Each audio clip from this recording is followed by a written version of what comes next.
So in the last class you saw how photosynthesis takes place, the very important chemical reaction performed by the plants with the help of special cell organelles known as chloroplasts or plastids. अब कल हमने बोला था कि photosynthesis is a 3-step reaction. In a normal course, photosynthesis is a 3-step reaction. In step 1, the light energy is absorbed by the chlorophyll. अब chlorophyll कहाँ है, याद है आपको? हमने कहा था कि प्लास्टिड्स प्लांट सेल्स के अंदर हैं. बेसिकली अगर हम एक लीफ का स्ट्रक्चर देखें तो आपने अब तक देख लिया होगा, जो आपकी बुक में मैं आपको थोड़ा सा दिखा देता हूँ. ये जो आपका कल हम बात कर रहे थे, हमने एक वीडियो में भी देखा था इस तरह का स्ट्रक्चर. तो बेसिकली ये दो सरफेसेस हैं लीफ की. लीफ का जो पूरा सरफेस है, लीफ ब्लेड जिसको बोलते हैं, उसको लेमिना बोलते हैं. लेमिना और leaf blade is one thing, है ना. तो ये जो लेमिना दिखाया हुआ है, इसके ऊपर ये जो सरफेस है, ये हमारा अपर एपिडर्मिस है ना. ये इस लीफ का अपर एपिडर्मिस है. हाँ, अपर एपिडर्मिस, नीचे वाला लोअर एपिडर्मिस, ठीक है. और इनके बीच में सेल्स हैं. बेसिकली देखो, बीच वाला पोर्शन जो दोनों लेयर्स के बीच का, दोनों एपिडर्मिस के बीच का जो पोर्शन होता है, उसको हम मीजोफिल बोलते हैं, है ना. एक वर्ड है, याद रख लोगे तो अच्छा रहेगा. मीजो. मीजो मतलब होता है बीच का. फिल. फिल का मतलब होता है लीफ. लीफ के बीच का, मीजोफिल. ये सब सेल्स मीजोफिल.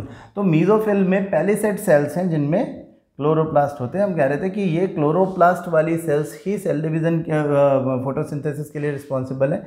उसके अलावा गार्ड सेल्स में भी आप देखो, ये गार्ड सेल्स जो स्टोमेटा को क्लोज और ओपन करने के लिए काम में आती हैं, they are also having chloroplast. Chloroplast बहुत सारे होते हैं, हमने वीडियो में भी देखा.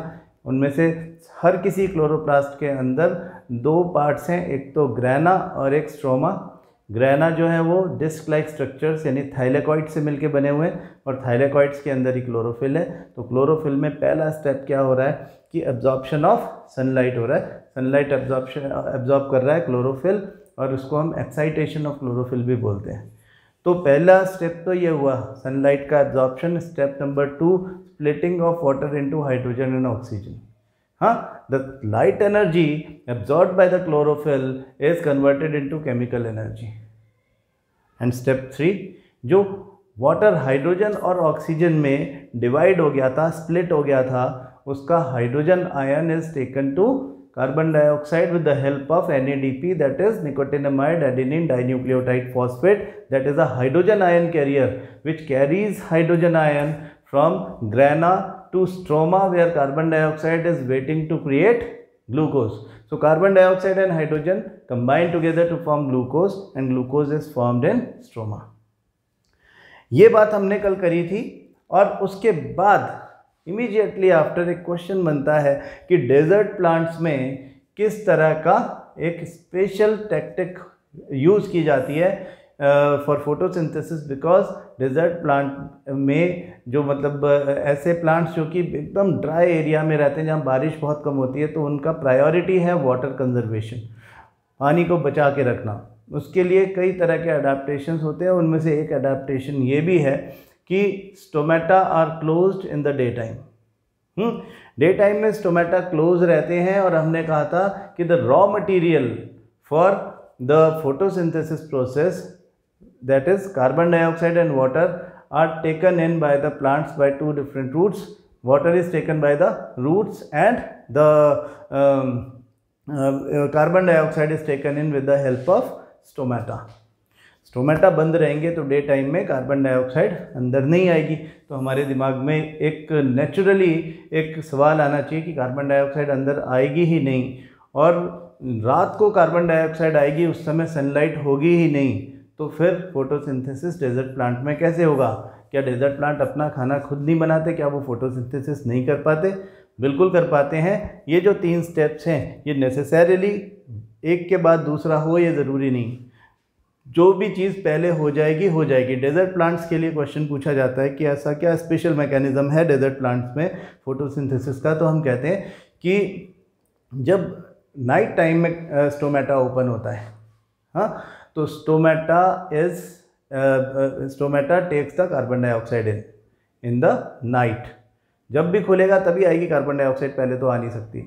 और उसके बाद क्या होगा, an intermediate will form. Intermediate एक ऐसे सब्सटेंस को कहते हैं जो किसी केमिकल रिएक्शन में फॉर द टाइम बीइंग बन गया है, लेकिन उसको हम final product of the chemical reaction नहीं बोल सकते, फाइनल प्रोडक्ट बाद में बनेगा।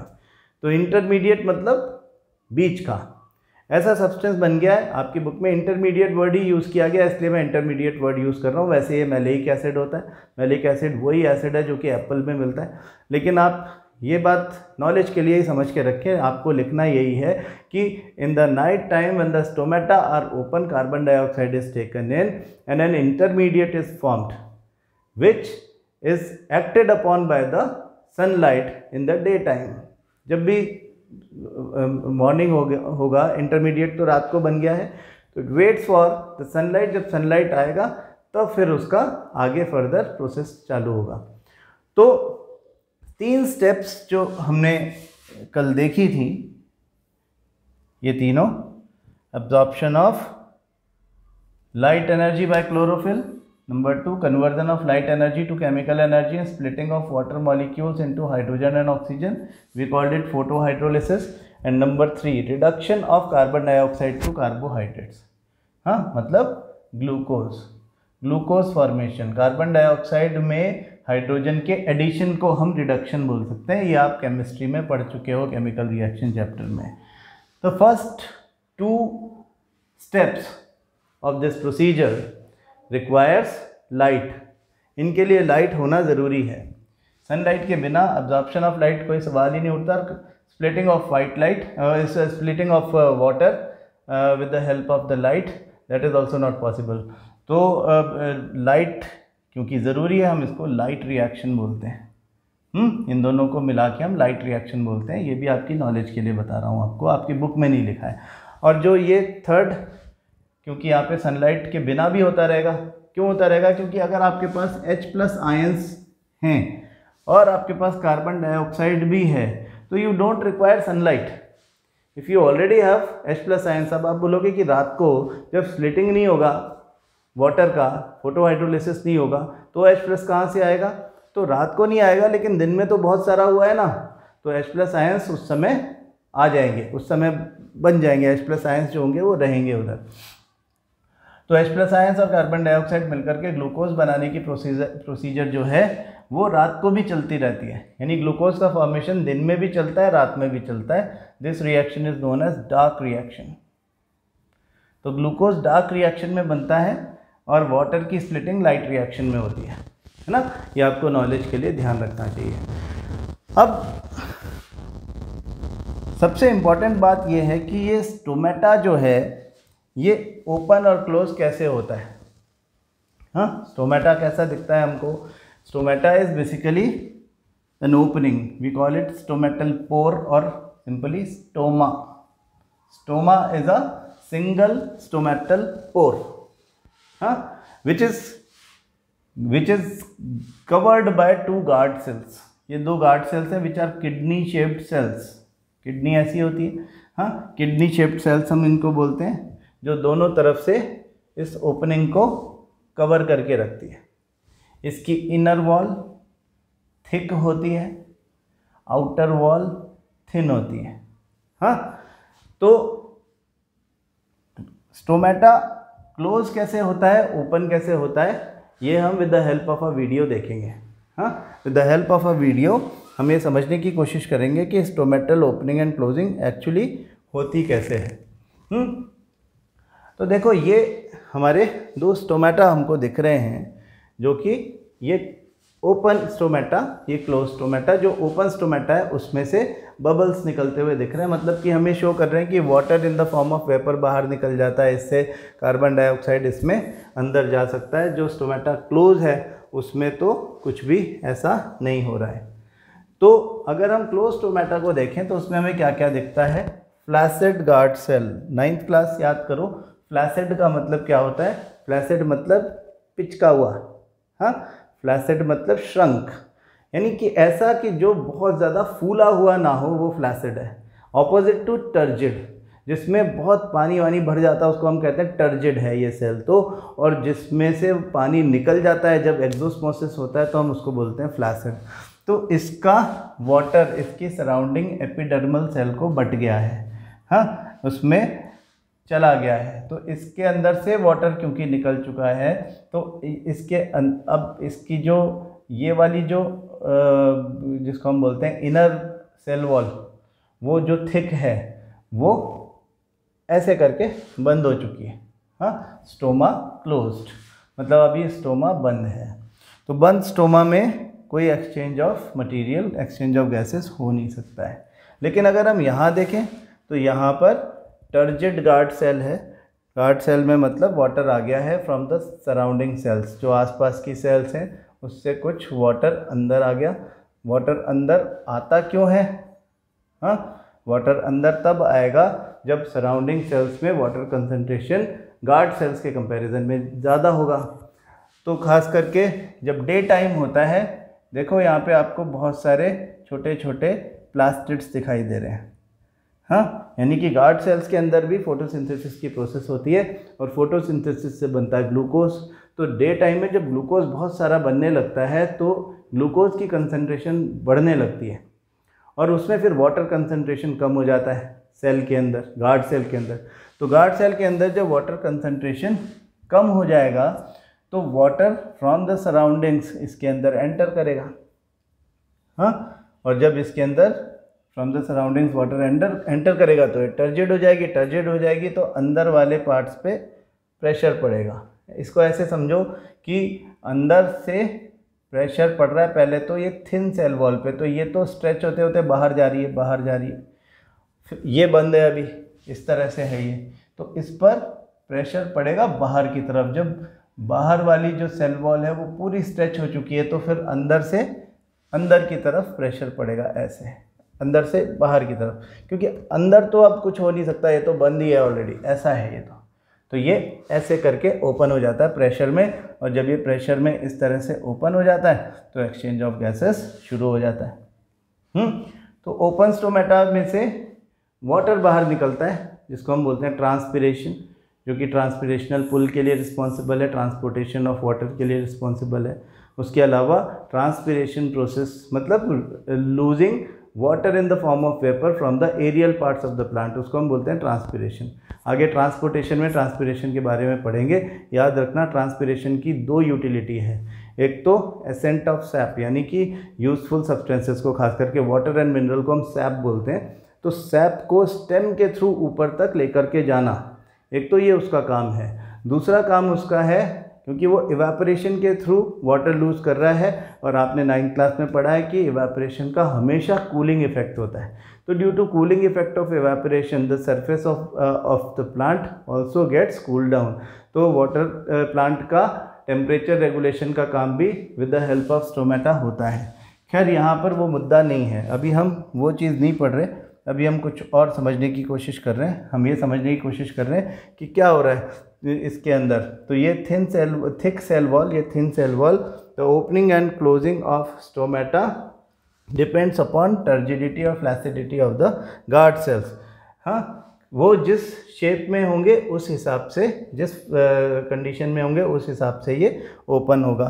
तो during day time as a result of photosynthesis guard cells में, क्योंकि क्लोरोप्लास्ट है तो फोटोसिंथेसिस होता है, और जैसा हमने बताया उसमें वाटर की कंसंट्रेशन गार्ड सेल्स में कम हो जाती है और सराउंडिंग सेल से फिर वाटर अंदर जाता है, और इस तरह से नीचे से पूरा का पूरा ट्रांसपिरेशनल पुल के थ्रू वाटर ऊपर जाता रहता है। हाँ, तो वाटर का ऊपर जाना। अब आप देखो स्टोमेटा ओपन कब होगा और बाहर चीज़ें निकलेंगी जब ये टर्जिड हो जाएगी। जब पानी उसके अंदर एंटर करेगा तो ये इस तरह से फैल जाएगी, मतलब टर्जिड हो जाएगी, और फिर इसके अंदर से ट्रांसपिरेशन होने लग जाएगा। तो ये किसी प्लांट की लीफ पर बहुत सारे स्टोमेटा होते हैं and they lose water this way. These cells due to, अब क्या होगा कि ये बाद, अब रात का टाइम आ जाएगा तब क्या होगा, फिर इसमें स्प्लिटिंग ऑफ वाटर मॉलिक्यूल कम हो जाएगा, यानी फोटो हाइड्रोलिसिस होना बंद हो जाएगा। तो फिर क्या होगा कि धीरे धीरे इसमें वाटर का कंसंट्रेशन ज़्यादा होगा और इसमें से एक्सोस्मोसिस शुरू हो जाएगा, वाटर बाहर निकलना और वाटर सराउंडिंग सेल्स में जाना शुरू हो जाएगा। तो जब वाटर आसपास की जो सेल्स जिनको हम एपिडर्मल सेल्स बोल रहे हैं उनमें जाने लग जाएगा, तो फिर वो एक तरह से हाइपरटोनिक सॉल्यूशन बन जाएगी। हाँ, जब वो हाइपरटोनिक सॉल्यूशन बन जाएगी तो हमारी जो सेल है श्रिंक हो जाएगी या फ्लैसिड हो जाएगी। हाँ, तो दिस इज़ हाउ, ये बात हमको समझना चाहिए कि ये जो हमारा स्टोमेटा है, ये स्टोमेटा का ये वाला डायग्राम और ये डायग्राम हमको ड्रॉ करना आना चाहिए। ये ओपनिंग ऑफ स्टोमेटा, ये क्लोजिंग ऑफ स्टोमेटा। आपको ये डायग्राम एग्ज़ाम में पूछा जाता है। और कैसे पूछा जाता है कि ये डायग्राम एज इट इज़ छाप करके उसके बाद ये सब हटा दिया जाता है कि क्या क्या लिखा हुआ है ना। अब आपको ये पता होना चाहिए कि ये क्या है, आपको पता होना चाहिए कि ये बीच में स्टोमेटल पोर होता है, ये आपको पता होना चाहिए दोनों गार्ड सेल्स हैं, है ना। ये जो ग्रीन कलर के दिख रहे हैं, ब्लैक एंड वाइट होता है पेपर, उसमें ग्रीन नहीं दिखता, उसमें ब्लैक दिखता है। तो आपको ये जो ब्लैक कलर की चीज़ें दिखेंगी, ये क्या है, ये क्लोरोप्लास्ट है। हाँ, तो guard cells, stomatal pore, chloroplast और ये न्यूक्लियस, ऐसे करके वो ABCD शो कर देते हैं। हाँ, और आपसे बोलते हैं कि या तो क्वेश्चन आता है कि ABCD को रिकॉग्नाइज करो, या वो ABCD को ऊपर नीचे अलग गलत गलत कर देते हैं। हाँ, और आपसे बोलते हैं इसको ठीक कर दो। डायग्राम ड्रॉ करना कभी कभी पूछा जाता है, खास करके वो आपके इंटरनल स्कूल के एग्ज़ाम्स में ज़्यादा पूछते हैं, बोर्ड में उतना इंपॉर्टेंट नहीं है। लेकिन फिर भी आपको बायोलॉजी में कुछ डायग्राम्स जो बना के प्रैक्टिस करना चाहिए, उनमें से एक ये भी है, क्योंकि कभी भी क्वेश्चन पूछा जा सकता है। अपन ये नहीं कह सकते कि इस पर क्वेश्चन नहीं आएगा। क्लियर? तो ये बात तो हो गई closing and opening of stomata की। अब हम आगे और बात करते हैं। बेसिकली क्या है कि देयर आर सम एक्टिविटीज़, आपकी बुक में कुछ एक्टिविटीज़ दी हुई हैं जो कि ये बताती हैं कि देयर आर 3 इंपॉर्टेंट फैक्टर्स। हमने कहा कि एक तो सनलाइट, एक कार्बन डाइऑक्साइड और एक chlorophyll. These are the 3 substances which are necessary for photosynthesis. तो फोटोसिंथेसिस करने के लिए, फोटोसिंथेसिस की प्रोसेस के लिए ये सब्सटेंसेस इम्पॉर्टेंट हैं। ये बताने के लिए हमको कुछ एक्सपेरिमेंट करना पड़ते हैं और वो एग्ज़ाम में आ सकते हैं। तो देखें कि कौन से एक्सपेरिमेंट हैं ऐसे, हैं हमें प्रूव करना है फोटोसिंथेसिस कैसे हो रहा है। एक बड़ा सिंपल सा, ट्रेडिशनली क्या क्या होता है, बिल्कुल सिंपल सिस्टम समझ लो। मैं चीज़ें लिख भी दूंगा इसी के ऊपर। हाँ, कि क्या होता है, हम क्या क्या लेते हैं। एक तो पॉटेड प्लांट लेते हैं। बेसिकली हम क्या प्रूव कर रहे हैं, that sunlight is necessary for photosynthesis, तो we require a potted plant. Idea क्या है पहले वो सुन लो कि एक पॉटेड प्लांट मतलब एक, जैसा हमने अभी देखा, गमले में लगा हुआ प्लांट जो होता है, एक हेल्दी प्लॉटेड प्लांट, एक ऐसा प्लांट जिसकी ब्रॉड एंड हेल्दी लीव्स हो, कटी फटी और ख़राब सूखी हुई ऐसी लीव्स नहीं होनी चाहिए, फ्लैसिड भी नहीं होनी चाहिए ना, अच्छी टर्जिड लीव्स हो, हेल्दी लीव्स हो, उन्हें लेते हैं हम। बेसिकली हम ये प्रूव करना चाह रहे हैं कि अगर लीफ के किसी एक पार्ट पर सनलाइट ना पड़े तो उस जगह पर फोटोसिंथेसिस नहीं होगा। फोटोसिंथेसिस नहीं होगा मतलब ग्लूकोज नहीं बनेगा। अब एक कंसेप्ट समझो, हमने देखा कि लीफ में फूड बनता है, मतलब ग्लूकोज बनता है during the process of photosynthesis. ये जो ग्लूकोज है, this is the simplest form of carbohydrate, ये बात भी आप जानते हो। और ये जो सिंपलेस्ट फॉर्म ऑफ कार्बोहाइड्रेट है, ये इंस्टेंट एनर्जी देता है सेल्स को, जो एनर्जी की इमीडिएट रिक्वायरमेंट है वो ये फुलफिल करता है। लेकिन अगर सरप्लस में ग्लूकोज बन गया, सारा दिन ग्लूकोज बन रहा है समझो, रात को भी ग्लूकोज बन रहा है, तो ग्लूकोज ज़रूरत से ज़्यादा हो गया। ऐसा हो ही जाता है कि प्लांट की रिक्वायरमेंट थी वो तो पूरी हो गई है, लेकिन अब ग्लूकोज जो है वो ज़्यादा है, सरप्लस है, ज़रूरत से ज़्यादा है। तो उसको कन्वर्ट कर दिया जाता है कॉम्प्लेक्स फॉर्म ऑफ कार्बोहाइड्रेट में, जिसको हम बोलते हैं स्टार्च। स्टार्च। तो ये जो स्टार्च होता है ये स्टोर्ड फॉर्म ऑफ फूड है which is found inside the cells of leaf. अब स्टार्च किसी सैंपल में है या नहीं है, ये चेक करने के लिए एक छोटा सा एक्सपेरिमेंट किया जाता है। कहीं भी किसी भी सैंपल में, चाहे आप एक टेस्ट ट्यूब ले लें, उस टेस्ट ट्यूब में स्टार्च रख लें, कहाँ से आएगा स्टार्च? स्टार्च मार्केट में मिलता है, स्टार्च पाउडर। कपड़ों में, कुछ खादी के कपड़ों में यूज़ किया जाता है, स्टार्च कर देते हैं उसको। या फिर आपका जो चावल का पानी है वो निकाल लो, आलू को गर्म करो, उबालो पानी डाल करके, उसका पानी भी स्टार्च का वाटर है। तो स्टार्च में जब आप आयोडीन सॉल्यूशन डालते हो, हाँ, iodine is a non metal. Iodine के ब्लू कलर के क्रिस्टल्स होते हैं, ब्लू मतलब आप कह लो इसको वायलेट कलर के, है ना, क्रिस्टल्स होते हैं। और उसको जब आप अल्कोहल में डिज़ोल्व करते हो, इथाइल अल्कोहल में उसका सॉल्यूशन बनता है ना, तो हम बोलते हैं वो टिंचर आयोडीन टाइप का बन जाता है। उसको एक रेडिश ब्राउन कलर का एक एंटीसेप्टिक टाइप का सॉल्यूशन बनता है, उसको आयोडीन सॉल्यूशन बोलते हैं। तो आयोडीन सॉल्यूशन की ड्रॉप्स जब इसमें डालते हैं तो ये जैसे ही इसके साथ मिलता है इमीडिएटली ब्लू ब्लैक कलर का हो जाता है, हाँ, डार्क ब्लू ब्लैक कलर का हो जाता है, जो कि पहले था रेडिश ब्राउन। तो अगर ऐसा हो रहा है तो this is an indicator of presence of starch. तो लीफ के साथ अगर आप किसी भी कॉमन लीफ को लेकर के और लीफ के साथ ये एक्सपेरिमेंट करो, लीफ के एक सैंपल में आयोडीन सॉल्यूशन डालोगे तो वो ब्लू ब्लैक हो जाएगी सब तरफ से। तो हमारा कंसेप्ट ये है कि एक लीफ लो और उस लीफ को इस तरह से सेट कर दो कि उसमें एक किसी particular part of the leaf पर सनलाइट ना पहुँचे, और फिर उसके अंदर जो एग्जिस्टिंग स्टार्च है उसको निकाल करके और उसको थोड़ी देर के लिए सनलाइट में रख दो, और फिर हमको पता चलेगा कि वो हिस्सा जो कि कवर्ड था, जिस पर सनलाइट नहीं आई, उस वाले हिस्से पर जहाँ पे सनलाइट नहीं आई फोटोसिंथेसिस नहीं हुआ, हाँ, वो जगह ब्लू ब्लैक नहीं हुई, बाकी सब जगह ब्लू ब्लैक हो गए। स्टार्च प्रेजेंट नहीं था, मतलब वहाँ पे खाना ही नहीं बन पाया। तो ये एक्सपेरिमेंट में हम यही कर रहे हैं। तो एक तो हमने लिया पॉटेड प्लांट, हाँ, पेट्रे डिश चाहिए हमको ना, उसमें पानी डालेंगे, बॉइलिंग ट्यूब चाहिए क्योंकि हमको पानी में डाल के भी उबालना है, अल्कोहल में डाल के भी उबालना है। अल्कोहल 70% अल्कोहल मतलब 30% वाटर है उसमें। आयोडीन सॉल्यूशन जैसा हमने बोला, बंसन बर्नर जैसा हम देखते ही हैं, और फोर्सेप्स हैं जो कि हमको हैंडलिंग में काम में आता है। फिर बीकर, वाटर, हमको वाटर में लीफ को बॉईल करना है, ड्रॉपर जिसकी हेल्प से हम आयोडीन सॉल्यूशन डालेंगे, ब्लैक पेपर, इससे लीफ को कवर किया जाएगा, हाँ। उसके अलावा क्लैंप्स भी होते हैं जो कि उसको लगाने के लिए काम में आते हैं। तो हम एक हेल्दी पॉटेड प्लांट लेते हैं and place it in a dark place for about 72 hours so that the leaves become free from starch, है ना। इसको हम बोलते हैं डी स्टार्च करना। आपने क्या किया, इसको डार्क में रख दिया, इसको हमने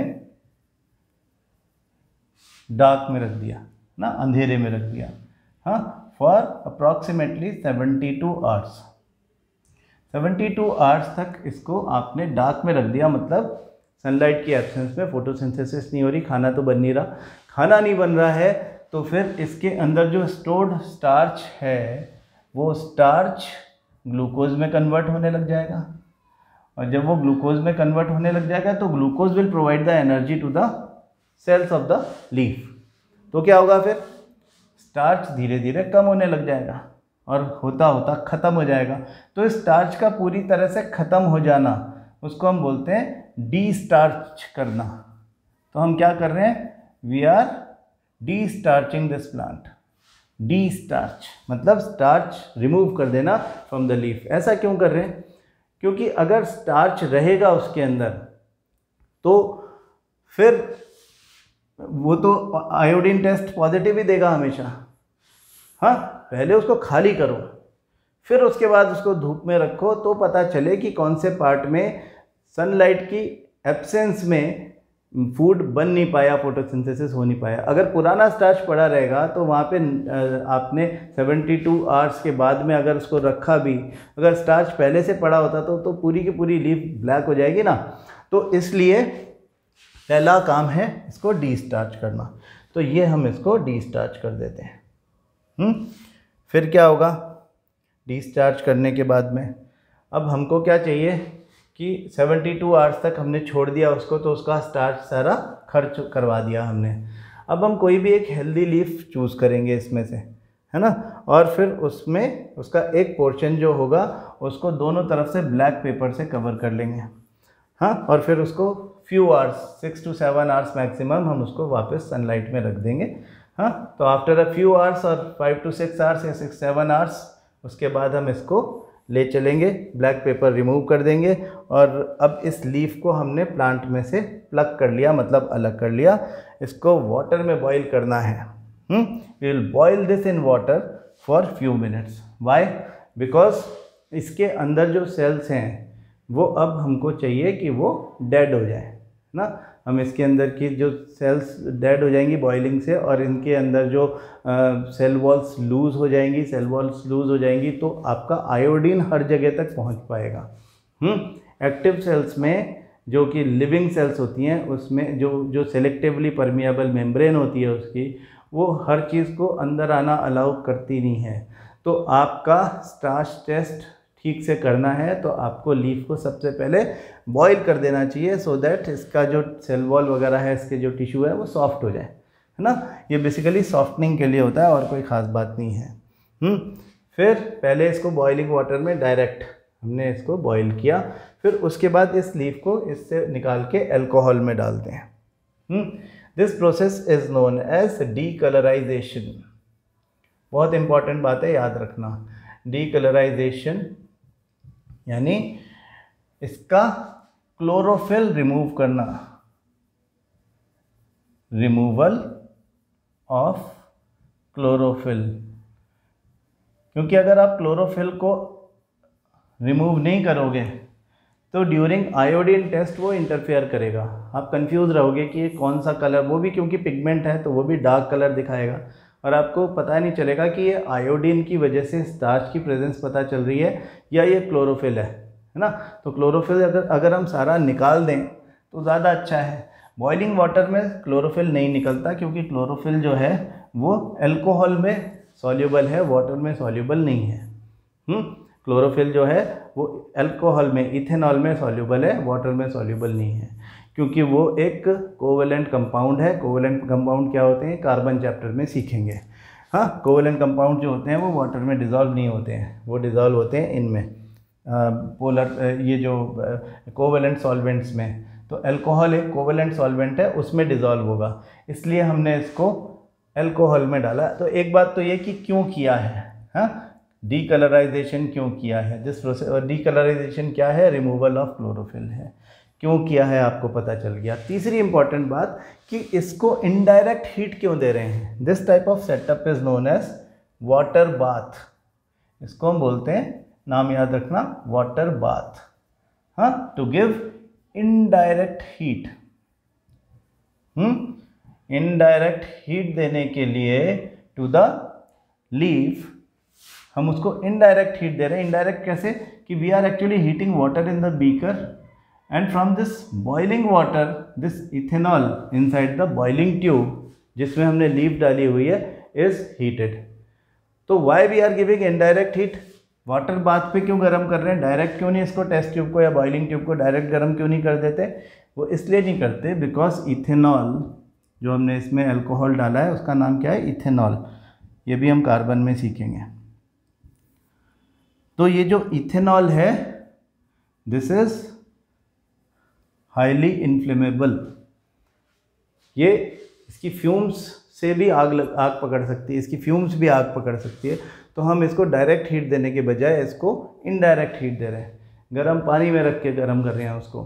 और उसके बाद फिर क्या होगा, ये अल्कोहल बॉयल होने लग जाएगा, क्योंकि इथेनॉल का बॉइलिंग पॉइंट 9th क्लास में हमने सीखा था 78 डिग्री सेल्सियस है। वाटर को आप 100 डिग्री सेल्सियस पे बॉईल कर रहे हो तो ऑब्वियसली इतने गर्म पानी से ये बॉयल होने लग जाएगा, और इस बॉइलिंग अल्कोहल में आपका जो क्लोरोफिल है लीफ का वो निकल जाएगा। तो पहले ये कलरलेस दिखता था, अभी ये ग्रीन हो जाएगा। ये जो अल्कोहल है ये अब हमको ग्रीन ग्रीन दिखने लग जाएगा, क्योंकि इसमें क्लोरोफिल निकल के डिज़ोल्व हो गया है। आती है बात समझ में, बिल्कुल सिंपल बातें हैं, स्टेप बाय स्टेप आपको बता रहा हूँ, याद रख लेना। वीडियो है तो अच्छा है कि आपको ये रोकने के लिए भी टाइम मिल रहा है, और आप चाहो तो इसको बार बार देखो जिससे कि आपको ये याद हो जाए अच्छे से। तो इसका जो जब रिमूवल ऑफ क्लोरोफिल हो जाएगा तो ये अब डल वाइट कलर की या पेल कलर की हो जाएगी।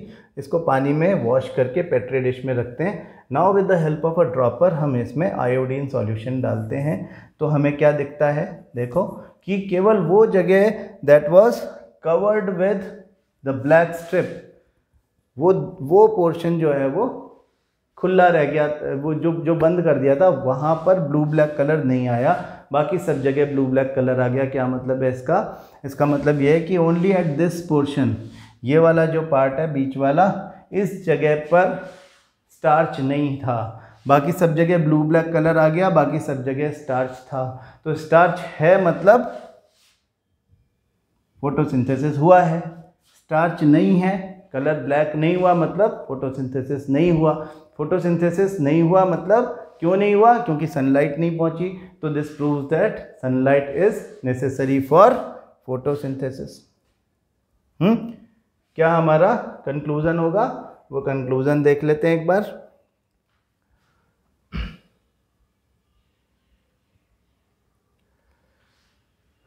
The portion of the leaf which was not covered received all the factors necessary for photosynthesis. हाँ, जो खुला था which was not covered, therefore that part could only photosynthesize, whereas the one which was covered could not manufacture food. The presence of starch gave the positive test with iodine, that is turned to blue black color. Photosynthesis is the process of manufacturing of food by the green plants of the plant, especially the leaves, in the presence of sunlight and chlorophyll with the help of carbon dioxide and water. तो hope आपको ये बात समझ में आई होगी। ये जो है, ये एक्सपेरिमेंट जो हमने बताया, ये एक्सपेरिमेंट था, it tells the importance of sunlight. लेकिन सिमिलरली कार्बन डाइऑक्साइड के लिए भी हमको यहाँ पे एक्टिविटी दी हुई है। अब यहाँ जो एक्टिविटी दी हुई है, ये इसमें हमको दो प्लांट्स लेने पड़ेंगे।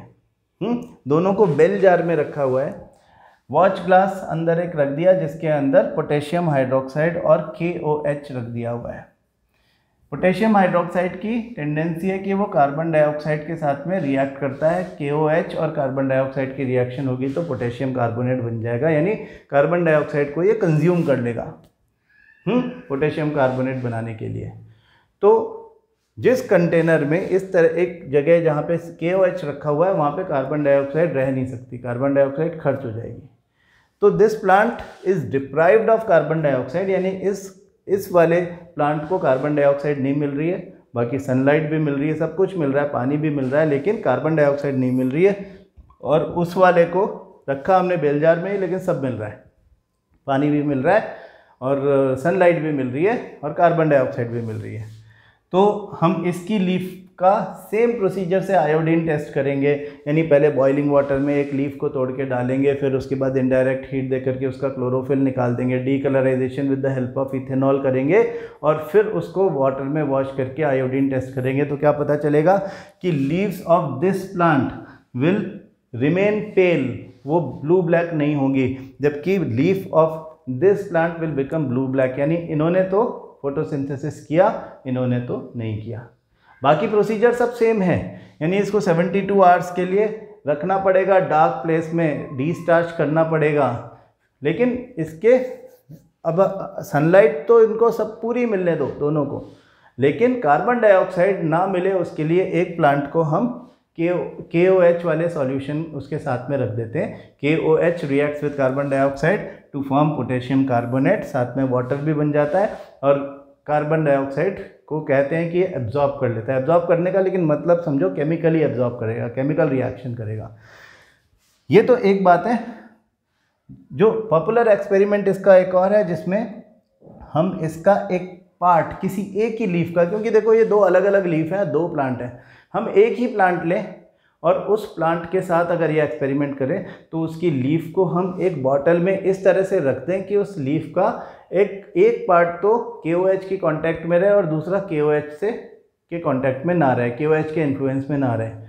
तो हमें दिखेगा कि वही लीफ आधी ब्लू ब्लैक हो, आधी तो डार्क ब्लू ब्लैक हो गई अपॉन एक्सपोजिंग टू आयोडीन, और बाकी आधी जो है वो पेल रह गई। तो ये एक्सपेरिमेंट देखते हैं, मैंने एक वीडियो आपके लिए निकाल के रखा है इसके लिए। अच्छा वीडियो है, एकदम रियल लाइफ वीडियो है, इसको अपन देखते हैं। इसमें भी मटेरियल रिक्वायर्ड पॉटेड प्लांट है, पोटेशियम हाइड्रोक्साइड KOH है, ग्लास बॉटल है, देन आयोडीन सॉल्यूशन है, और कुछ ग्रीस या वैसेलिन चाहिए रहेगा, एक स्प्लिट कॉर्क चाहिए रहेगा, क्योंकि हमको लीफ को पार्शियली डालना है किसी बॉटल में। अब ये लंबे लीफ वाली कनेर का पौधा है, बेसिकली लंबी लीफ चाहिए हमको, जिससे कि हम उसको डाल सकें किसी बॉटल में। तो हमने ये लीफ सेलेक्ट कर ली है। अब इसको डार्क प्लेस में रख देते हैं फॉर सम डे, मतलब वैसे ही 72 आवर्स के लिए इसको डिस्टार्च करने के लिए हमने इसको छोड़ दिया। इसमें वीक डेज लिखा है, लेकिन हमको पूरा ऐसा वीक नहीं रखना है, ऐसा थोड़ी है कि प्लांट को मारना हो, लेकिन आप उसको 72 आवर्स अप्रॉक्सीमेटली आप उसको रख देते हो। तो क्या हो गया कि वो अब उसको स्टार्च खर्च हो गया है, इसके अंदर स्टार्च नहीं बचा है। अब क्या कर रहे हैं हम, इसमें KOH सॉल्यूशन डाल करके एक बॉटल में, है ना, KOH का सॉल्यूशन बनाया है वाटर के साथ में, उसको डाल के इधर हमने ये जो स्प्लिट कॉर्क था, इसकी हेल्प से ये जो बॉटल जिसमें KOH डाला था उसमें लीफ को इस तरह से एंटर करवा दिया कि ये लीफ का एक पार्ट तो बॉटल के अंदर चला जाए, यानी KOH की कांटेक्ट में चला जाए, यहाँ पर KOH है, और दूसरा पार्ट बाहर ही रहे, इसको सनलाइट भी मिलेगा, वाटर भी मिलेगा, और कार्बन डाइऑक्साइड भी मिलेगी।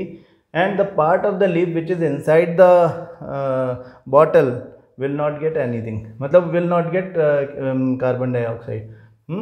इसको कार्बन डाइऑक्साइड नहीं मिलेगी, क्योंकि KOH उसके साथ में रिएक्ट करेगा, है ना। ये सेटअप है। और बाहर से कार्बन डाइऑक्साइड ना घुस जाए उसके लिए हम इसको सील कर देते हैं, इस तरह से उसमें ग्रीस लगा दिया है। हाँ, यहाँ भी लगेगा, इधर भी लगेगा, जहाँ भी थोड़ी सी भी जगह है जहाँ से एयर अंदर जा सकती है, इसको एयर टाइट करते हैं with the help of grease. Grease की जगह आप वैसलीन यूज़ कर सकते हो, एक ही बात है। ग्रीस वो होती है जो हमारे कार के डोर्स में लगा दी जाती है ना, वो वाली चीज़ है। अपने कार के डोर से भी निकाल सकते हो, नई नई सर्विस होके आई है अगर तो ये जो है आपने इसमें पार्शियली लीफ को छोड़ दिया है, और KOH को एक्सपोज है। This part is not getting carbon dioxide, the upper part which is out of the bottle is getting carbon dioxide. Sunlight पूरी लीफ को मिल रही है, वाटर पूरी लीफ को मिल रहा है। Leaf is still a part of plant. अब हमको इसको तोड़ लेना पड़ेगा ना। This is the setup. हमने इसको सनलाइट पे रख दिया। ऐसे कैसे इसको सनलाइट में रखेंगे? For 4 to 5 hours. हाँ, 4-5-6 घंटे के लिए आप मैक्सिमम उसको सनलाइट को एक्सपोज कर दो। तो अब सनलाइट को एक्सपोज करेंगे तो अब हमारा क्या एंटिसिपेशन होना चाहिए, क्या हुआ होगा कि इसके अंदर तो स्टार्च नहीं बना होगा और बाहर तो स्टार्च बन गया होगा। ये चेक करने के लिए हम इसे जेंटली बाहर निकालते हैं, और बाहर निकालने के बाद वही सारे काम करते हैं जो पहले किया करते थे। हाँ, क्या करते थे? हाँ, ये क्या हो रहा है, ये अल्कोहल में डाल करके इसको इनडायरेक्ट हीट दी जा रही है। डीकलराइजेशन की प्रोसेस एक्चुअली देखो कैसे होती है।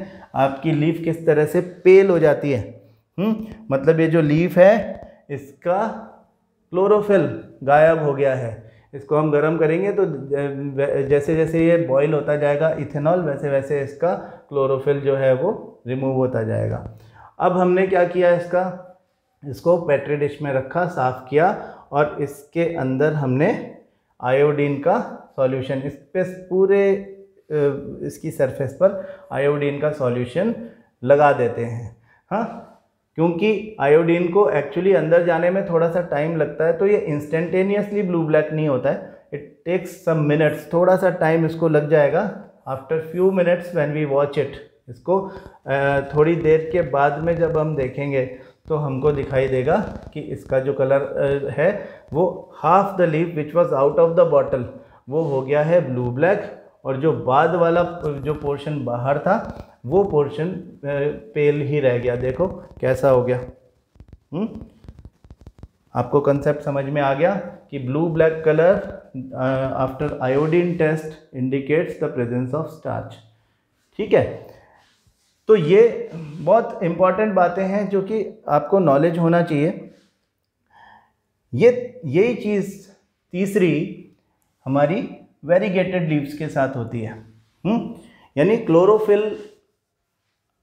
क्लोरोफिल जो है अगर उसकी इम्पोर्टेंस हमको प्रूव करनी है तो इसी तरह का एक एक्सपेरिमेंट होगा। लेकिन फ़र्क क्या होगा कि क्लोरोफिल की प्रेजेंस बतानी है तो हम वेरीगेटेड लीव्स लेते हैं। इस तरह की लीव्स को हम बोलते हैं वेरीगेटेड।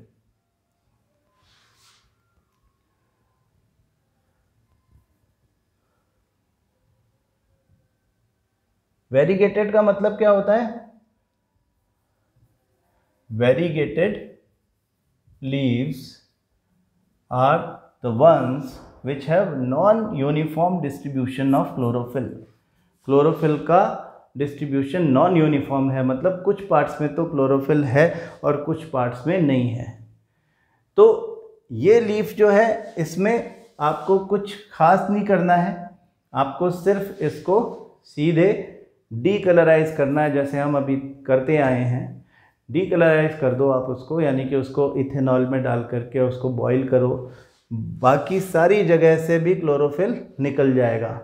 जिस जगह क्लोरोफिल नहीं है उस जगह फोटोसिंथेसिस नहीं होना चाहिए, है ना। देखो इसको,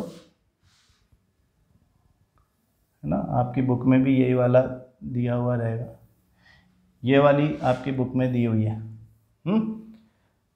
देखो बीच में ग्रीन है, बाहर लाइट कलर है, पेल कलर है, तो मतलब केवल बीच वाला पोर्शन होगा वहाँ पर स्टार्च बनेगा, वहाँ पर फोटोसिंथेसिस होगा। बाहर क्योंकि क्लोरोफिल नहीं है तो नहीं बन पाएगा। तो हमें बस क्या करना है कि इस लीफ को, अब आप चाहो तो इसको पूरे को, सबसे पहला काम तो हर एक्सपेरिमेंट में ही करेंगे, सबसे पहले तो इसे डीस्टार्च कर दो। डीस्टार्च कर दिया है तो मतलब हमें तसल्ली हो गई कि अब इसके अंदर कोई स्टार्च पहले से नहीं है। जो भी स्टार्च बनेगा वो उन 4 to 5 आवर्स में बनेगा, जो कि हम इसको जब एक्सपोज करेंगे सनलाइट को। तो आप इसको अब प्लग कर लो, इथेनॉल में डालो, बॉयल करो, डीकलराइज करो, मतलब इसका जो क्लोरोफिल है वो निकाल लो, और फिर उसको वाटर से वॉश करके उस पर आयोडीन के ड्रॉप्स डालो। कैसे डालते हैं वो आपने देख लिया अभी एक्सपेरिमेंट में। तो आपको ये पता चलेगा कि इसका जो सेंट्रल पोर्शन है, ये पोर्शन, ये तो ब्लू ब्लैक हो जाएगा और बाकी सारा portion as it is pale colour का दिखता रहेगा। What does that mean? It means that only the portion where the chlorophyll was present, the chemical reaction of photosynthesis could take place. All the other regions of the leaf where chlorophyll was not there, starch could not be formed because photosynthesis हुआ ही नहीं। हाँ, तो these three activities show that sunlight, carbon dioxide and the chlorophyll are responsible and necessary for photosynthesis। ठीक है, इनमें से कोई भी एक चीज़ अगर एब्सेंट हुई तो फोटोसिंथेसिस होगा ही नहीं। तो विद दिस हमारा फोटोसिंथेसिस वाला पोर्शन कंप्लीट होता है। ये एक्टिविटीज़ जो मैंने आपको बताई उनमें से सब आपको आपकी बुक में इस तरह से मिल जाएंगी। सनलाइट वाली नहीं मिलेगी, लेकिन ये दोनों, ये वेरीगेटेड लीव्स वाली एक्टिविटी है 6.1 और कार्बन डाइऑक्साइड वाली है 6.2। हाँ, ये एक्टिविटीज़ मिल जाएंगी आपको, आप इन्हें देख लें, क्योंकि प्रैक्टिकल पोर्शन में हमको ये पढ़ना पड़ेगा। तो हमने क्या क्या देख लिया? ऑटोट्रॉफिक मोड ऑफ न्यूट्रिशन में हमने देखा कि इस केमिकल रिएक्शन ये किस तरह से होती है। हमें ये भी पता चल गया कि लीफ के अंदर जो पैलिसेड सेल्स हैं, जो मीज़ोफिल में होती है, उनमें क्या होता है, उनके अंदर घुस के हमने देखा कि इसमें क्लोरोप्लास्ट भी होता है। क्लोरोप्लास्ट के अंदर घुस के हमने देखा कि थाइलेकॉइड्स होते हैं, उनमें क्लोरोफिल होते हैं, और हमने पूरा प्रोसेस समझ लिया कि किस तरह से 3 स्टेप रिएक्शन फोटोसिंथेसिस होती है नॉर्मली। हमने ये भी देख लिया कि डेजर्ट प्लांट में क्या डिफरेंट होता है। हाँ, हमने देखा कि स्टोमेटा का क्या स्ट्रक्चर है, स्टोमेटा की ओपनिंग कैसे होती है, क्लोजिंग कैसे होती है। ठीक है, तो आपको अब मैं एक छोटा सा काम दे रहा हूँ। ये वाला diagram, cross section of a leaf with all the labelling, ये और ये मिला के समझो इस बात को, ये क्या है? ये कह रहे हैं कि लीफ का ये वाला पोर्शन जो है वो ऐसा दिखता है अगर हम माइक्रोस्कोप से देखें बड़ा बड़ा। तो आपको ये भी बनाना है, लेबलिंग करनी है, और ये भी बनाना है, लेबलिंग करनी है। ये अच्छे से लेबल करके और आप मुझको व्हाट्सएप पे फ़ोटो खींच के भेजो। हाँ, सुंदर सुंदर बनाना, लेबलिंग करना, ठीक है? देखते हैं कौन सबसे अच्छा करता है। ठीक है, do it. Autotrophic mode of nutrition is over. अब हीटरोट्रॉफिक मोड ऑफ न्यूट्रिशन पढ़ेंगे, जिसमें पहले हम अमीबा क्या करता है वो बात सीखेंगे, और उसके बाद वाले सेक्शन में हम बात करेंगे ह्यूमन डाइजेस्टिव सिस्टम की। Very very important and very interesting. हाँ, तो आप थोड़ा सा पढ़ लोगे अपने आप से तो ठीक रहेगा, नहीं पढ़ोगे तो भी कोई बात नहीं, लेकिन पढ़ लो तो अच्छा है। जो मैंने पढ़ा दिया वो ज़रूर पढ़ लेना। फोटोसिंथेसिस वाला portion, autotrophic mode of nutrition, word by word पढ़ लो, और कोई भी बात समझ में नहीं आए तो आज ही पूछो, ठीक है? बाकी मिलते हैं कल की क्लास में। Thank you.